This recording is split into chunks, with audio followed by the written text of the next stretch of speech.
¿Qué tal? ¿Cómo le va? Bienvenidos a una nueva edición de Sin Retórica, aquí en Somos Chaco, todos los miércoles a las 22, la reiteración de los domingos a las 15:30, a través de Canal 7 para Resistencia, el área del Gran Resistencia, Barranqueras, Puerto Vilelas, Fontana, Puerto Tirol, y también la emisión en la ciudad de Villa Ángel, en el sudoeste chaqueño. Y a través del servicio de Flow a todo el país para quienes obviamente tengan ese servicio. Además, estamos en nuestro portal de noticias, en el canal de YouTube y en las redes sociales, siempre con la denominación de Sin Retórica. Esta es una semana en la que se produjeron muchísimos temas en lo político a nivel interno en la República Argentina, pero también dos hechos eleccionarios. Uno de ellos ya la semana anterior, que dimos cuenta en el último programa con las elecciones en Italia, y también las del último domingo en Brasil, con el ajustado resultado a favor de Luis Ignacio Lula da Silva sobre Jair Bolsonaro. Aspectos que seguramente usted los habrá escuchado, leído y yo comentado, y que de acuerdo con algunos analistas, de acuerdo con el resultado que se dé fundamentalmente en Brasil, tendría incidencia o no en las elecciones del próximo año aquí en nuestro país. Pero antes de todo eso, antes del comentario que podríamos hacer si nos alcanza el tiempo, queremos anticiparles que en el próximo bloque, en la segunda parte de Sin Retórica, estaremos con una entrevista que nos concediera muy gentilmente el intendente de Puerto Vilelas, Víctor Rea. Con él hablamos sobre distintos aspectos de gestión, pero fundamentalmente quisimos hacer hincapié en dos ejes. Uno de ellos, la importancia estratégica que adquirirá Puerto Vilelas con la concreción del segundo puente Chaco Corrientes por su ubicación geográfica y todos los beneficios que podría traer para esa comunidad, además de los que influyan también positivamente en toda la región, y no solamente de Chaco y Corrientes, sino por la nueva vía de comunicación que tendremos en nuestra zona. Un puente, una obra vial que con esas características hace más de 20 años no se realiza en nuestro país. Pero eso será en la segunda etapa, en la segunda parte del programa, mejor dicho. En este tiempo de Sin Retórica queremos hacer un comentario que tal vez nos lleve algunos minutos, pero consideramos necesario, y está relacionado con una película argentina que ya se está exhibiendo en los cines de nuestro país, y que es Argentina 1985, con el protagonismo de Ricardo Darín y Peter Lanzani, entre otros artistas argentinos. Y usted se preguntará, pero ¿por qué traer en un programa como el nuestro ese tema cinematográfico? Pero queremos ir un poquito más allá de ese aspecto netamente del séptimo arte, y relacionarlo de alguna manera con la actualidad de Argentina. No solamente en este tiempo que estamos viviendo, sino articularlo también con todo el proceso histórico, eleccionario, civil y político que transcurrió desde 1983, cuando se produjo la vuelta de la democracia a nuestro país. Esta película fundamentalmente cuenta el desarrollo de los juicios a las justas militares, que tuvo como fiscales a Julio César Stracera y a Luis Moreno Ocampo. Pero antes de ir con los comentarios o los análisis que queremos hacer al respecto, le invitamos a ver un adelanto de Argentina 1985. A ser el fiscal del juicio más importante de la historia argentina. Estando yo en mi casa fui secuestrada. Me tuvieron encerrada meses. La responsabilidad jerárquica es de las juntas. ¿Cómo demostramos que ellos sabían?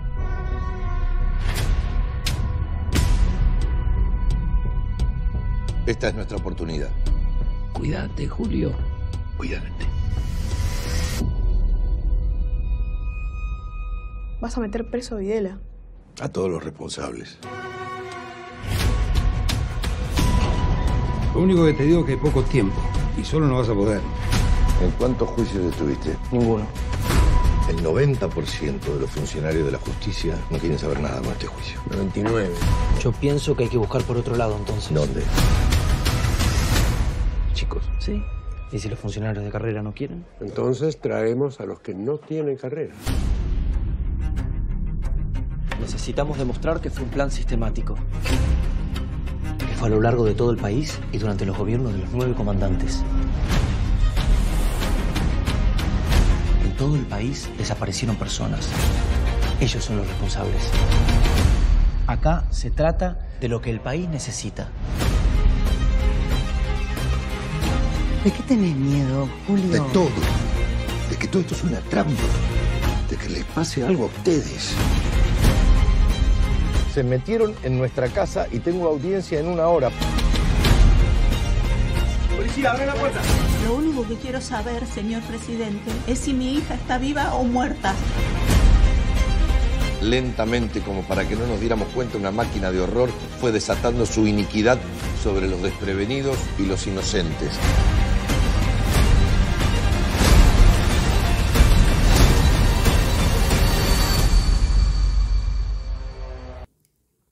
Esta película, que ya, como dijimos, se estrenó en nuestro país y próximamente se exhibirá a través de una plataforma internacional, pensamos o esperamos que abra un debate nuevamente en nuestro país sobre uno de los tiempos políticos más conflictivos de la República Argentina.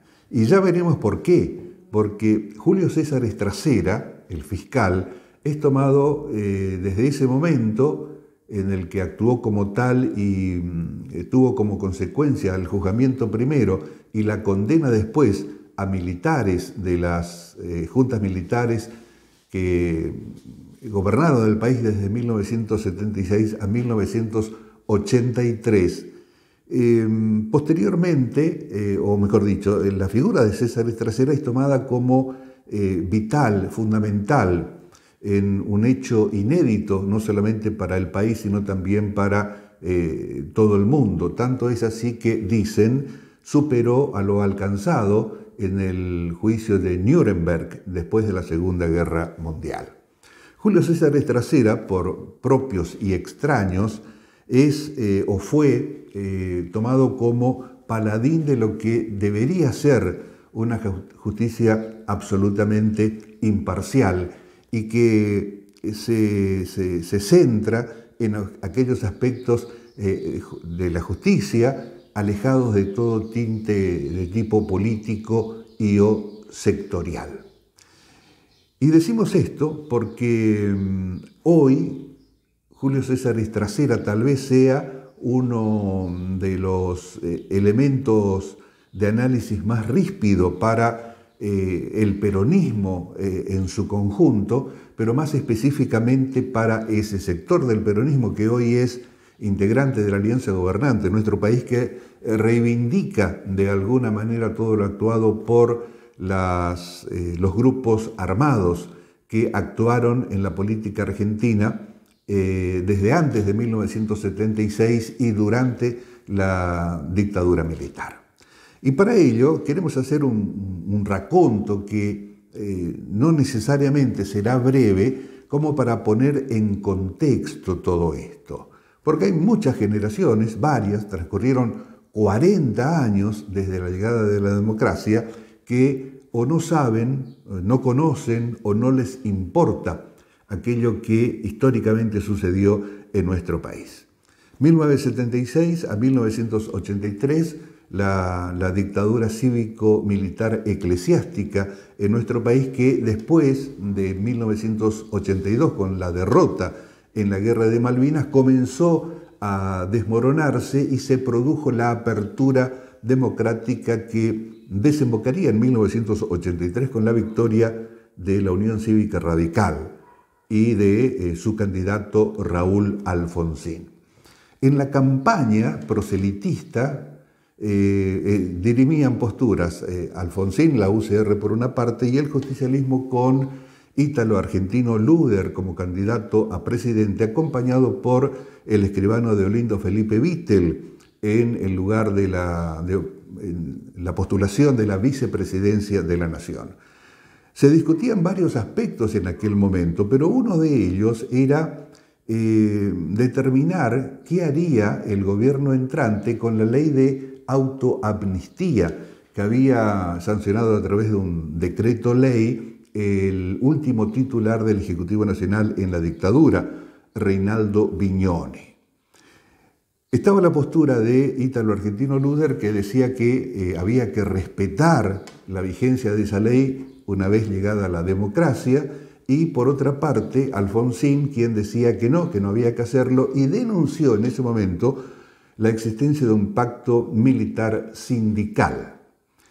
Ganó Alfonsín, y una de las primeras medidas que tomó fue determinar, junto con el consenso de la mayoría de todos los actores políticos de aquel momento, incluido la derecha que representaba el ingeniero Álvaro Alzogaray, la decisión de derogar la ley de autoamnistía y a partir de ese momento llevar adelante un juicio a las juntas militares, a los integrantes de las juntas militares. Previo al inicio de ese juicio se conformó la CONADEP, que fue la Comisión Nacional de Desaparición de Personas, que estuvo integrado por Ernesto Sábato, por René Favaloro, por Magdalena Ruiz Guiñazú, entre otros, y solamente los citamos a algunos de ellos como un aspecto indicativo. La CONADEP realizó un extenso y muy prolífico trabajo que desembocó en la entrega al presidente de la Nación, después de casi un año de labor, de un informe conocido como Informe Sábato y que posteriormente se transformó en el libro Nunca Más. Esto ocurrió en 1984. Con todo lo recopilado en ese informe, terrorífico por otra parte, que demostró y probó todo lo que se hizo del 76 al 83, es que se constituyó el juicio a 9 de los integrantes, a 9 integrantes de las juntas militares, 5 de los cuales fueron condenados y 4 absueltos. Los fiscales fueron, como dijimos, Julio César Estracera y Luis Moreno Ocampo. Posteriormente, y con los avatares políticos del momento, las insurrecciones de los denominados carapintadas, el gobierno del doctor Alfonsín dictó 2 leyes, una que se denominaba de punto final, o que se denominó de punto final, y otra de ley de obediencia debida. Cuando se sancionaron estas 2 leyes, Julio César Estracera, quien estaba con una misión diplomática en Europa, renunció a la misma en total y absoluto desacuerdo con esa decisión, pues decía, tiraba a la basura prácticamente todo lo que había sido ejecutado por la CONADEP primero y por el juicio a las juntas después. Terminó el gobierno del doctor Alfonsín, asumió el doctor Carlos Menem y ahí se produjo, si algo ya era malo o muy negativo para los organismos de derechos humanos en la Argentina, un hecho que los superó para esos sectores muy negativamente en forma muy amplia. Y estamos hablando de los indultos del gobierno del doctor Carlos Menem, que no solamente lo hizo con los condenados en el juicio a las juntas militares, sino que incluyó también a los principales jefes, a los cabecillas de los grupos armados que actuaron en los años 70 en nuestro país. Eso, obviamente, marcó el punto más negativo en cuanto a la relación del gobierno de ese entonces con los organismos de derechos humanos. Termina el gobierno del doctor Carlos Saúl Menem, gana Fernando de la Rúa con la alianza con Chacho Álvarez, tiempo en el cual, inclusive después con la asunción de Eduardo Duhalde, el tema de los juicios no tuvieron ningún tipo de relevancia en la agenda de gobierno o en la agenda política de ese entonces. En el 2003 gana Néstor Kirchner, como todos sabemos, en lo que fue prácticamente una interna peronista entre el ex gobernador de la provincia de Santa Cruz y el expresidente Carlos Menem. Y ahí se produce el quiebre, y en el cual queremos hacer hincapié y poner foco, porque en forma inmediata el gobierno de Néstor Kirchner abraza el tema de los derechos humanos, anula los indultos que en su momento emitiera el gobierno de Carlos Menem y se reactivan todos los juicios que habían sido suspendidos, se encarcela a los que ya fueron liberados, pero siempre hablando de los integrantes de las juntas militares, no así de los indultados por Menem y que pertenecían a los grupos armados de los años 70. Eso, claro está, rápidamente le dio el apoyo, el abrazo de los sectores de los organismos de los derechos humanos que hasta la asunción de Néstor Kirchner lo miraban muy de soslayo, así de reojo, porque no sabían muy bien cuál sería el accionar del nuevo gobierno y de Néstor Kirchner específicamente en el tema del juicio a las juntas militares. Y es acá, en ese momento, donde Julio César Estracera sale con los tapones de punta, no solamente hacia la acción en ese momento del gobierno nacional en apoyo a los organismos de derechos humanos, la reapertura de los juicios, el encarcelamiento de quienes habían sido condenados, porque dijo Julio César Estracera, y esto está divulgado, se lo puede ver en internet, por ejemplo, el entonces presidente de la Nación y su esposa Cristina Fernández jamás se habían hecho o habían hecho carne la defensa de los derechos humanos cuando gobernaban la provincia de Santa Cruz. Fueron absolutamente funcionales y se aprovecharon de esa situación, dijo Estracera, porque vieron el filón donde podían obtener algún tipo de rédito político. Además también, siempre Estracera se mostró muy pero muy crítico en términos muy severos y muy duros con la gestión de gobierno tanto de Néstor Kirchner como de Cristina Fernández.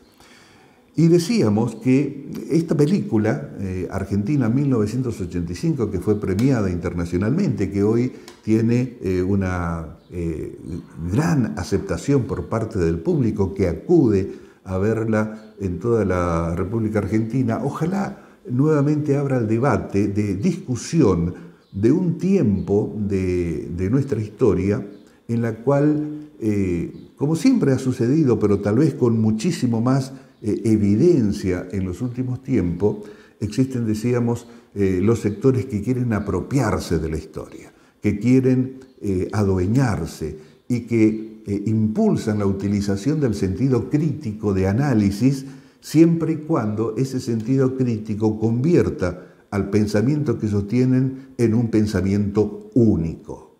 Y esto se reflejó se refleja desde hace muchísimos años en la historia argentina. Y este tema, el de los años 70, el de la vinculación de los gobiernos del Ejecutivo, queremos decir, con los organismos de derechos humanos, a favor o en contra, ha sido una constante.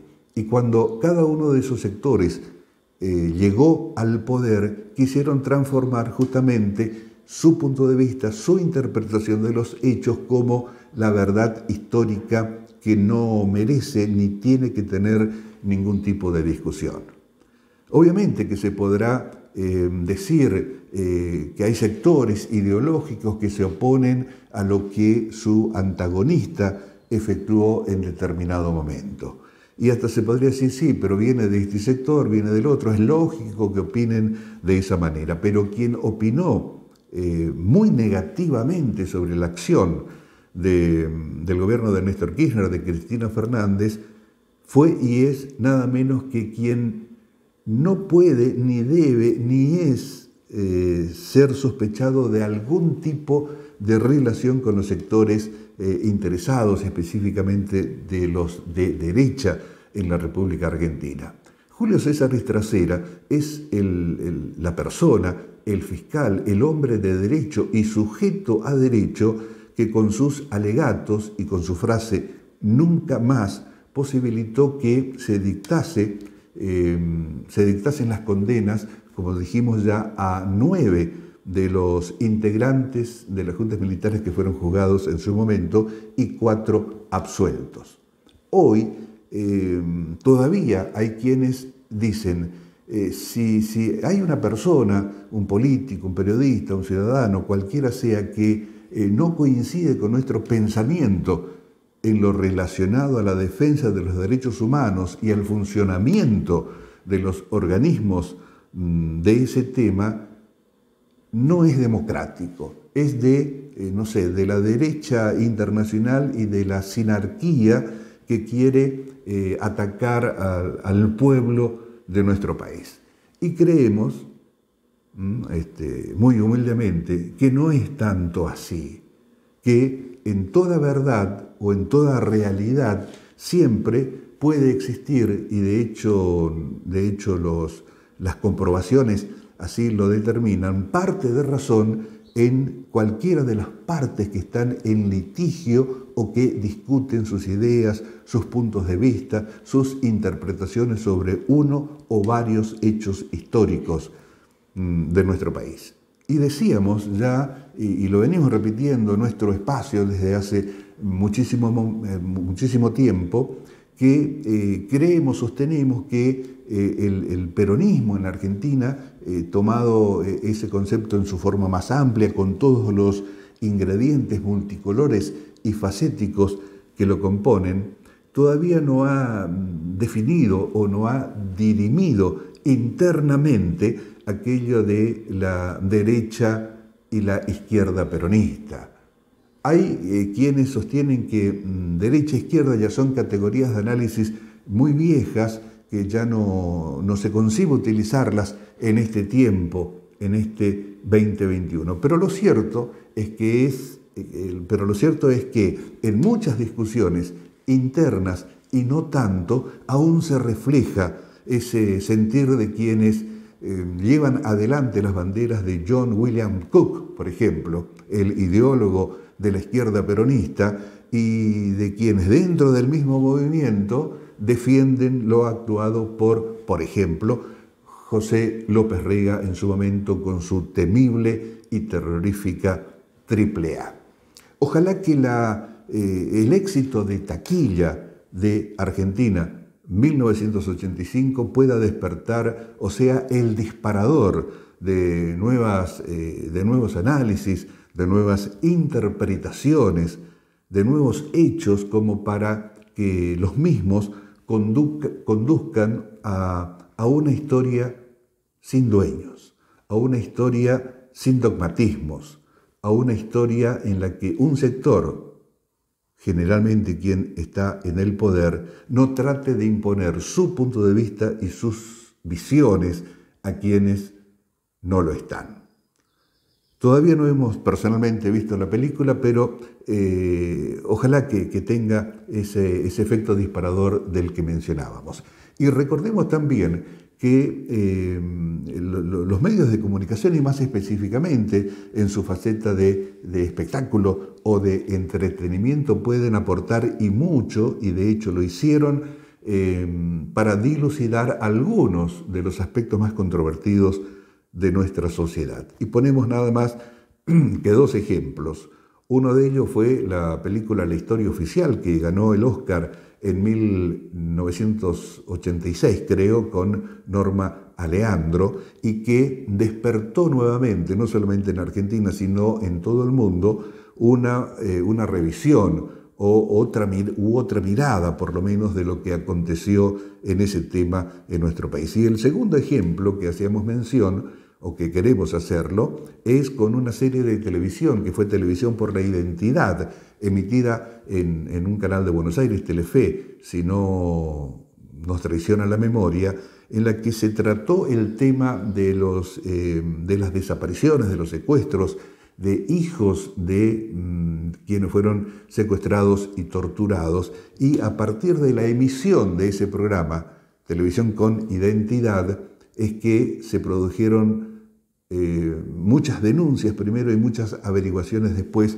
de identidad, y se rescató la misma a quienes aún no lo tenían y fueron víctimas directas del terrorismo de Estado, de los crímenes de lesa humanidad que se cometieron desde 1976 a 1983. Ojalá que esto no haya sido demasiado aburrido, pero queríamos destacar el tema de Julio César Estracera, fundamentalmente, un hombre que prácticamente no es discutido públicamente por ningún sector, pero que en este momento, con sus decires y con sus dichos, sus expresiones y sus opiniones, tal vez sea una de